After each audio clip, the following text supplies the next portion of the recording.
Good morning everybody. Now let us study more about Tava Matsya Sangh.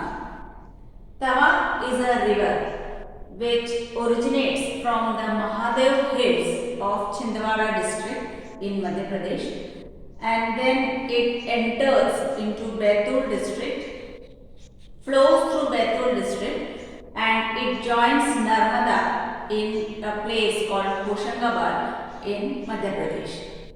Now here in this Tava river, a dam was constructed.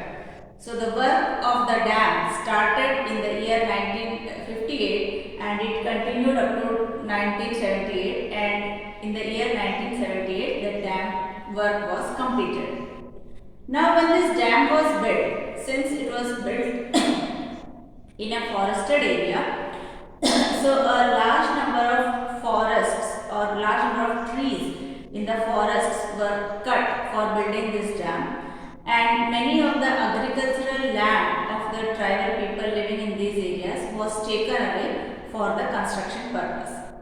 So those people who were living in these forested areas and those who were doing agriculture in those areas, they were displaced from that place, and these forest dwellers were left with nothing because their whole source of income or livelihood was this forest and agricultural land which was taken away by the government.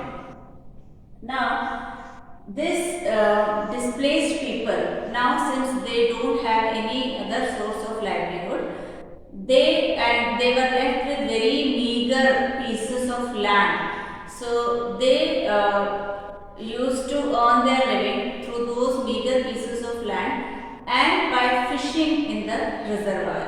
So usually when a dam is built, so a reservoir is also formed in the near the dam, and this reservoir is usually used for irrigation, fishing, navigation, etc.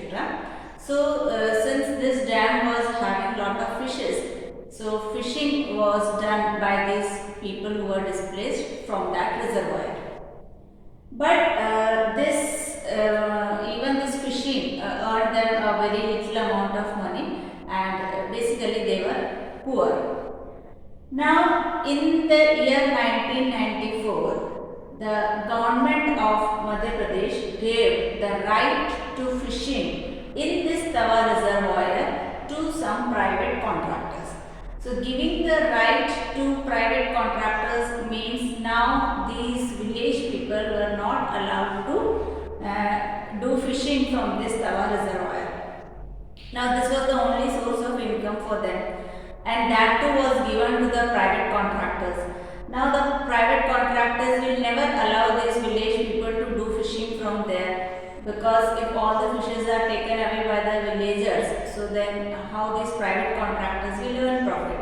So that's why the private contractors, they drove the local people away.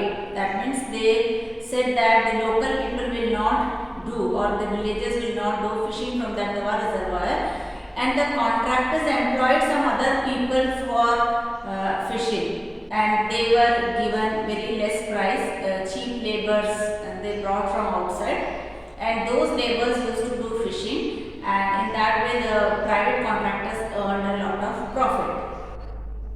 Now since this was the only source of livelihood for the villagers, so many of them did not leave this occupation, or they continued to do fishing in the Tava reservoir.